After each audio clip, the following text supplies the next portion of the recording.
नमस्कार देवी और सज्जनों। आज के विषय पे आने से पहले मैं उत्तरदायित्व फाउंडेशन के जो स्थापक हैं श्री प्रोफेसर अर्जुन जंगले जी, एडवोकेट प्रदीप कुमार मस्के जी और रमेश मोहिते जी, इनका धन्यवाद करना चाहता हूँ। वे अपने फाउंडेशन के जरिए जो समाज कल्याण का काम कर रहे हैं, जिस दिशा में एक सच्चे और अच्छे तरीके से बढ़ रहे हैं, उसके लिए उन्हें बहुत बहुत शुभकामनाएं। अब आज के विषय पे आते हैं। तो आज के विषय की जो शुरुआत है वो मैंने सोशल मीडिया की शुरुआत किस तरीके से की, ये कह के शुरू करूँगा। आपने एक फिल्म देखी होगी स्वदेश नाम की, जो करीबन 2004 में आई थी। तो स्वदेश फिल्म से मैं काफ़ी प्रेरित हुआ था। उन दिनों ऑर्कुट हुआ करता था, ऑर्कुट पे कम्युनिटी हुआ करती, आजकल जैसे ग्रुप रहते हैं। तो वो जो ऑर्कुट की कम्युनिटीज होती थी, उसमें मैंने एक स्वदेश नाम की कम्युनिटी बनाई। वो कम्युनिटी बनाने के पीछे का जो मेरा मकसद था, वो एक सक्रिय देशभक्ति की जागरूकता फैलाने का। तो उस कम्युनिटी के जो मेंबर्स हुआ करते थे, उन्हें मैं शपथ लेने के लिए भी कहता था।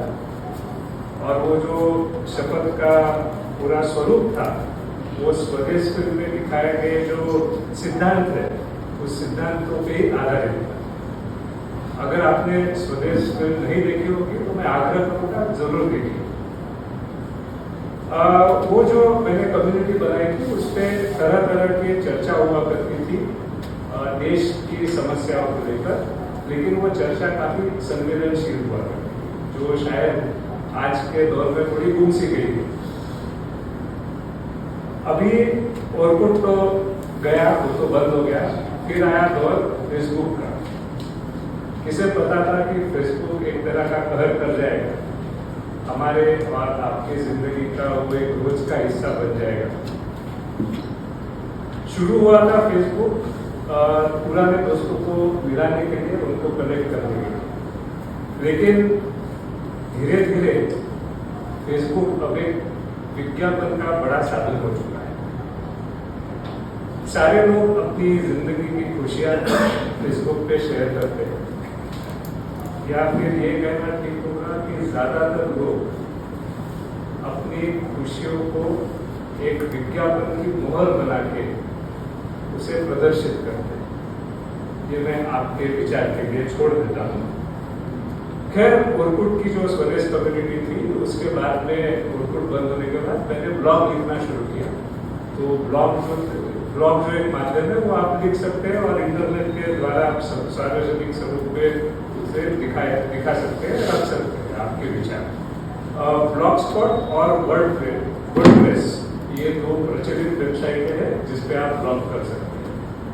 फिर कुछ साल बाद आया दौर यूट्यूब का। तो जो यूट्यूब का दौर आने के बाद मैंने चैनल शुरू किया लॉ चर्चा नाम से। अभी देखा जाए तो बहुत सारे उपयोग है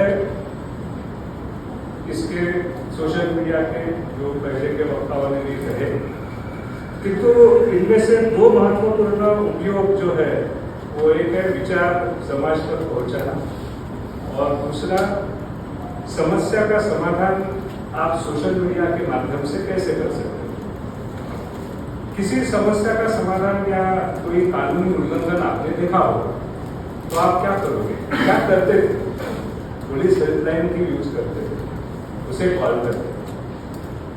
आजकल क्या होता है कि हम पोस्ट कर देते हैं कोई भी कानूनी उल्लंघन, ये गलत बात है। अगर आपकी समस्या का समाधान परंपरागत तरीके से नहीं हो पा रहा है, तो आप सोशल मीडिया पर आए।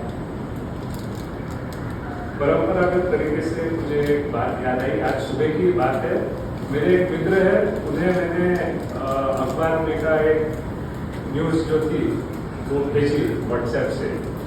तो उनका रिप्लाई आया कि अरे मेरे मित्र परिवार में से तुम ही हो जो अखबार पढ़ते हो आजकल, और कोई अखबार पढ़ता नहीं है, और उसे ये भी पता था कि मैं आज सोशल मीडिया पे बोलने वाला हूँ। तो उन्होंने मुझे ये भी कहा कि सोशल मीडिया के नुकसान के ऊपर जरूर बोलना। तो मैंने कहा भाई, मैंने तो तुम्हें सोशल मीडिया के जरिए ही न्यूज़ भेजी ना, क्लिक करके भेजी, तो उस पर उसने बहुत अच्छी बात कही। कन्वीनियंस इंग्लिश में कही, convenience can't be beaten by any benefits. तो परंपरागत तरीके जो है वो आप अभी भी अपनाएं। सोशल मीडिया है, इसका मतलब परंपरागत तरीके भूलिए मत। आजकल आप जैसे मैंने कहा कि कानूनी उल्लंघन के जो वीडियो बना के अपलोड करते हो, क्यों करते हैं? लाइक्स के लिए। सब चीजें लाइक्स के लिए करते हैं क्या?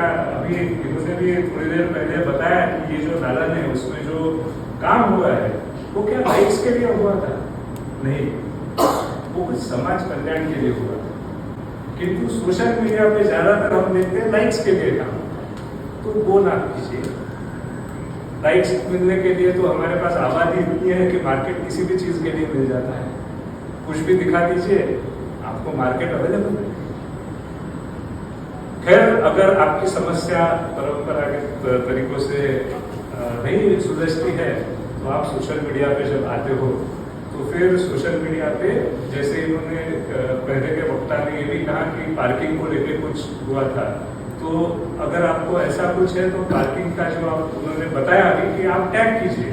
तो जिस व्यक्ति के बारे में आप कह रहे हो या जिस व्यक्ति को संकेत दे रहे हो या संस्था के बारे में कह रहे हो, तो उस संस्था को टैग कीजिए।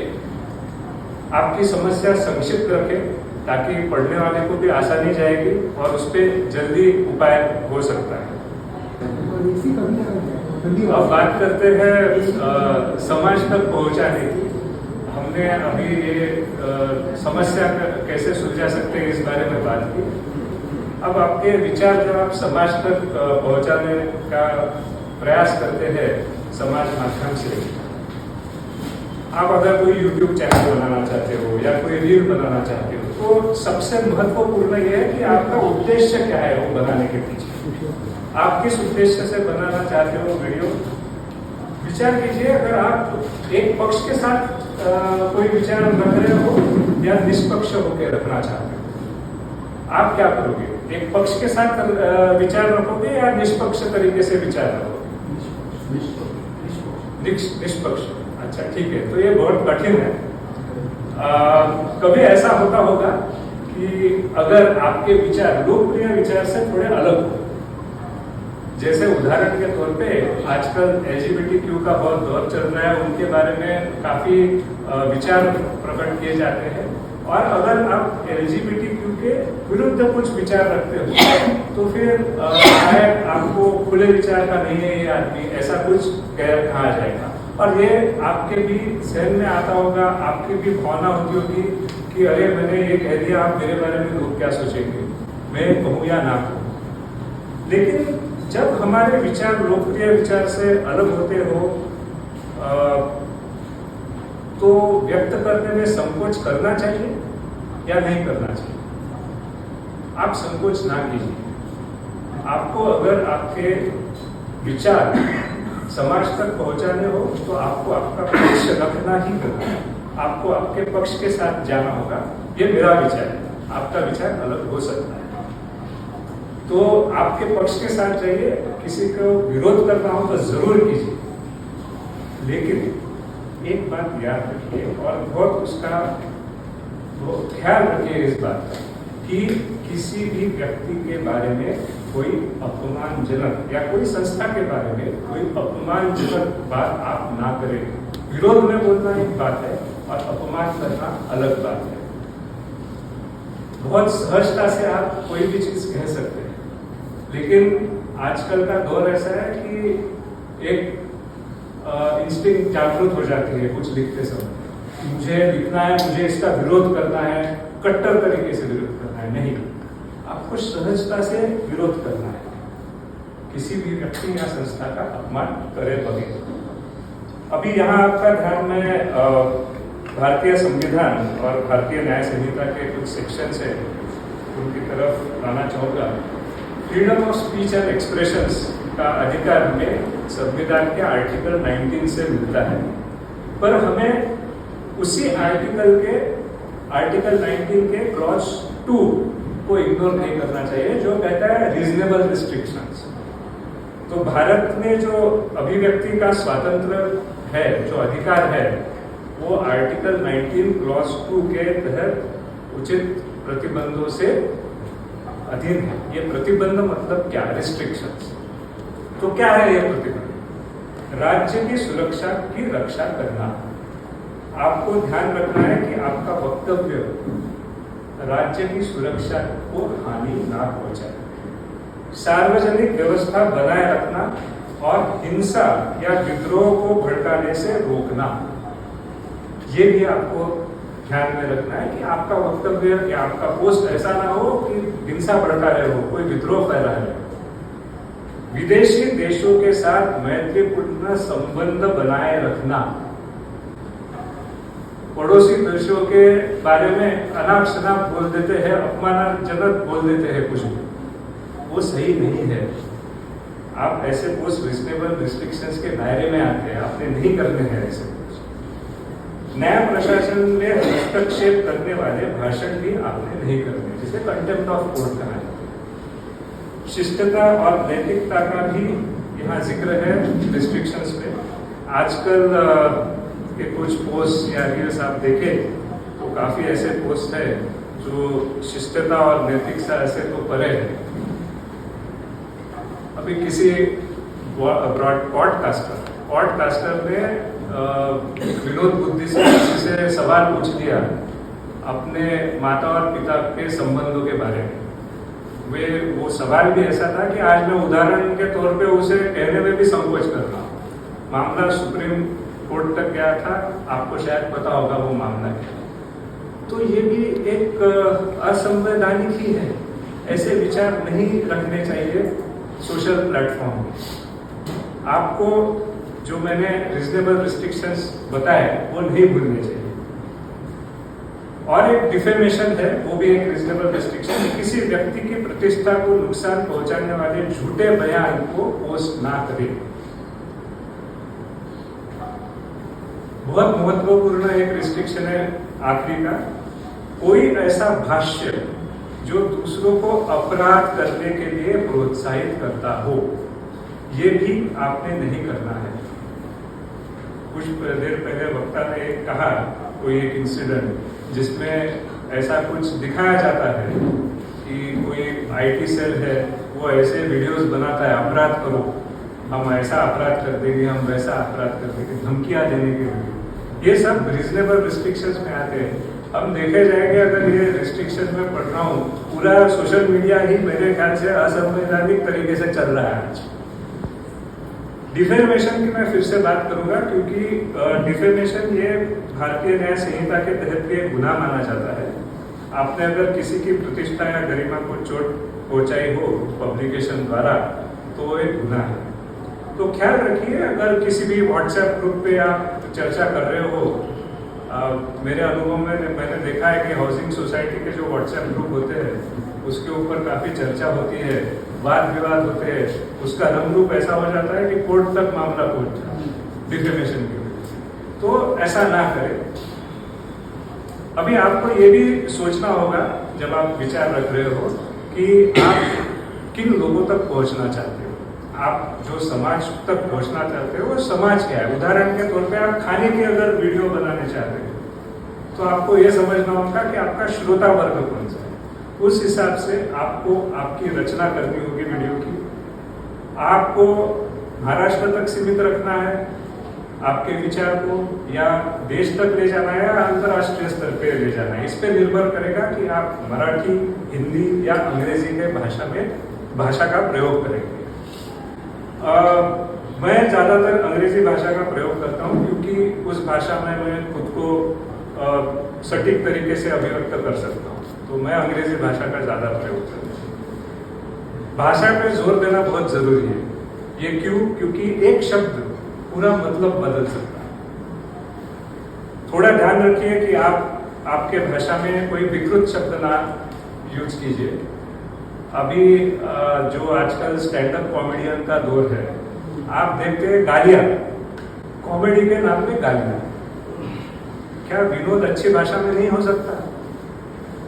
कॉमेडी के लिए आप भाषा को त्याग रहे हो, ये गलत बात है। तो विनोद अच्छी भाषा में भी किया जा सकता है। और मैंने थोड़ी देर पहले रीजनेबल रिस्ट्रिक्शंस की बात की, वो ना भूलें। तो आजकल और एक चीज काफी देखी जाती है, सेक्सुअलिटी को लेके भड़क वीडियो बनाए जाते हैं। सही है या गलत मैं आपके ऊपर छोड़ता हूँ। मेरी मान्यता यह है कि कोई भी कंटेंट क्यों दिखाया जा रहा है, उसका आशय क्या है, ये जानना जरूरी है। ऑब्स्सेनिटी का जो विषय है वो आज का नहीं है, वो पहले के दौर में भी हुआ करता था। सदत हसन मंटो का नाम आपने सुना होगा, एक बहुत प्रसिद्ध लेखक थे। उन्होंने बंटवारे पे कहानियां लिखी थी, उनपे मुकदमा चला था ऑब्स्सेनिटी को लेकर। उस समय समाज में हो रहे स्थिति को लिखना सही से नहीं समझा जा रहा था शायद। तो मंटो ने तब जज से कहा था कि a writer picks up his pen only when his sensibility is hurt। उनके इन अल्फाजों से जाहिर है कि मंटो को जो कुछ लिखना था उसके पीछे वजह थी। शायद उनका आशय समाज में उस समय हो रहे प्रसंग को भावपूर्ण तरीके से दिखाना था। क्या हम आजकल के वीडियो में ये सब देखते हैं? क्या आजकल के वीडियो का आशय इतना गहरा है? मुझे नहीं लगता।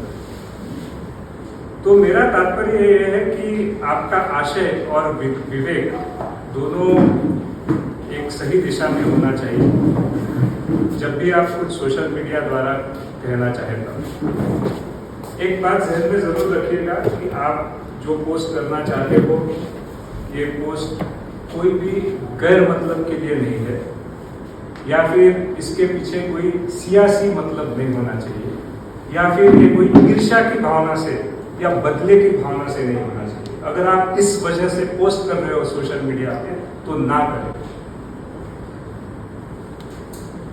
अपने हक को जानिए, पहचानिए। बहुत महत्वपूर्ण है।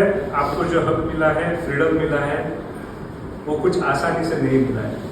हमारे पूर्वजों ने काफी मेहनत की है इसे पाने के लिए।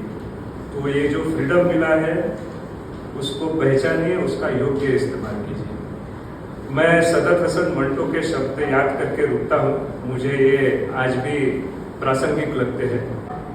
We have been hearing this for some time now. We have been hearing this for some time now. Save India from this, save India from that. The fact is that India needs to be saved from the people who say it should be saved. धन्यवाद।